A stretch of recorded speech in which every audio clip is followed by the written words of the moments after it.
Welcome back, everybody. Ready for another deep dive. Always ready to jump back into the rabbit hole. Today, we're heading back to Dallas, November 22nd, 1963, JFK. A day that changed America forever. Absolutely. We're going beyond the headlines, though, digging into some lesser-known details. We've got some excerpts from the third decade, that journal devoted entirely to JFK assassination research. A treasure trove of information for anyone really wanting to understand the complexities of the case. For sure. And today, we're starting with something that might seem simple on the surface, the motorcade route. You'd think that would be settled history, right? But, there's more to it than meets the eye. So much more. Our first excerpt is by Timothy Kulik, and he really throws a wrench in the works. Oh, this is a good one. Kulik doesn't hold back. He goes right for the Warren Commission, the official investigation.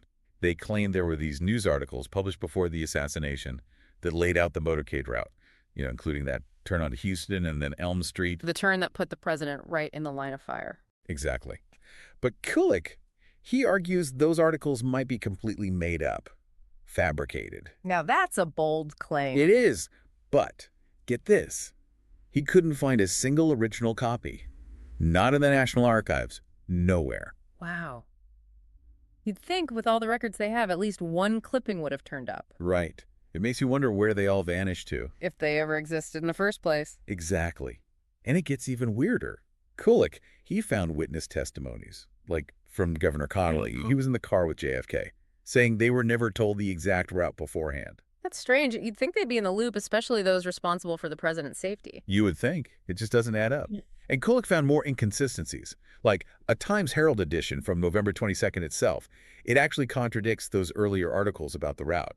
It says JFK was supposed to go down Industrial Street instead, not Stemmons Freeway. So not only are the alleged articles missing, but the newspapers themselves can't seem to keep their story straight. And there's more.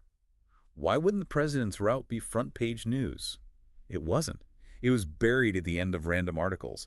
Even the diagram in the morning news the day of the assassination left out Elm Street entirely. Almost as if they were trying to downplay it, Maybe to avoid any concerns beforehand, but then use it later to fit a certain narrative. It's definitely suspicious. Kulik even contacted the morning news, tried to find out who gave them that so-called scoop about the route. The managing editor's response, no one recalls. Convenient. What we have here is a potential case of evidence tampering, and that has huge implications for how we understand the assassination. If those articles were fake, then the Warren Commission's narrative, well, it starts to crumble. It makes you question everything. I mean, if they were willing to manipulate something like the motorcade route, what else might they have messed with? It's a chilling thought, and it leads us down a path that a lot of people would rather not follow. It's a rabbit hole for sure, but someone's got to go down there and look around. And that's what we're here for. Right, to shine a light on these dark corners. And speaking of dark corners, our next excerpt takes us into the world of Jack Ruby and those dead suspects. Ah, yes, the shadowy underbelly of the JFK story. For those who need a recap, Jack Ruby, the Dallas nightclub owner, he shot Oswald just 2 days after the assassination. A moment caught on live television shocked the nation. And his motives, still a mystery. Some say he was a lone wolf, a heartbroken patriot. Others believe he was part of something bigger, a conspiracy. Our author this time, Scott Van Winsberg, he leans toward the conspiracy side. Van Winsberg's a meticulous researcher, always connects the dots in interesting ways. He says focusing only on Oswald, blown gunman theory, is too simple. We need to look at Ruby's connections. And what he finds is a web of associations with some, well, let's just say interesting characters. Organized crime figures, mobsters. Like Jimmy Hoffa, Sam Giancana, big names. The Teamsters, the Chicago outfit. Ruby was connected, no doubt about it. Van Winsberg even mentions that Ruby knew guys associated with Carlos Marcello, the New Orleans mob boss. Marcello. Now there's a character. Ruthless. Powerful. And guess what? His organization allegedly had ties to the Oswald family. Wait, seriously? Yep. A connection, maybe circumstantial, but still. It links Oswald to organized crime through Marcello. And remember, Marcello had his own beef with the Kennedys, especially Bobby Kennedy, cracking down on the mob as Attorney General. So, motive right there. And then there's Sylvia Odio. Oh, the Sylvia Odio incident. A classic JFK mystery. She was a Cuban exile. Anti-Castro. She claims she met these three men back in September '63. One introduced himself as Leon Oswald. And after the assassination, she went to the FBI convinced that Leon was Lee Harvey But Oswald. the FBI, they dismissed her story. They did. But Van Winsberg adds a twist. He points out that one of the other men with Leon was called Leopoldo. Okay. And remember, Leopoldo Ramos-Ducos, the Teamsters official Ruby, allegedly knew. Hold on. Are you saying one of the guys with Leon Oswald could have been linked to Jack Ruby through the Teamsters? It's a possibility.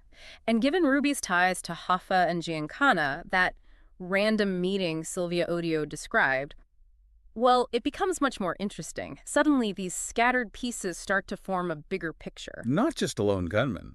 A network. People with motives, connections. Exactly. And while we gotta be careful with circumstantial evidence, the patterns Van Winsberg lays out are hard to ignore. It suggests that maybe, just maybe, Oswald wasn't alone after all. Makes you wonder, what was Ruby's real motive? Was he acting on his own, or was he a pawn in a much bigger game? Those are the questions, aren't they? The questions that keep researchers up at night. And unfortunately, we may never have definitive answers. But the fact that we're still asking them all these years later tells you something about the JFK assassination. It's a mystery that refuses to die. And as we dig deeper into the third decade, I have a feeling we're only just scratching the surface. It keeps you thinking, that's for sure. Always more to uncover. Keeps us on our toes.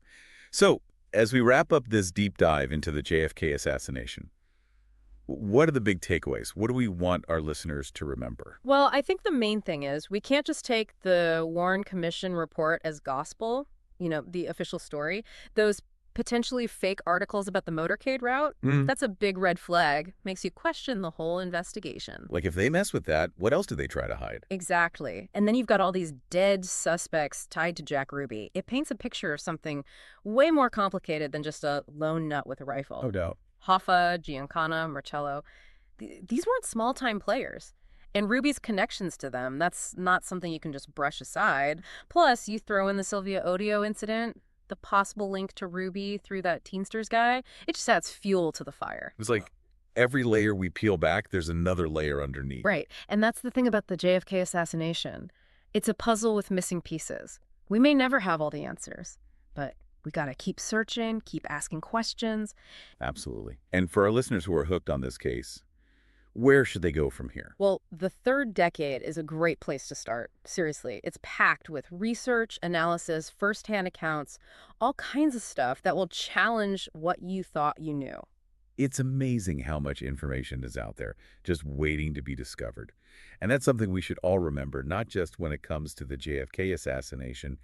Don't be afraid to question things. Dig a little deeper, Look for different perspectives. The truth might be more complex than you think. Couldn't have said it better myself. So, to everyone out there, keep those minds open, keep searching for those answers. And until next time, thanks for joining us on this deep dive.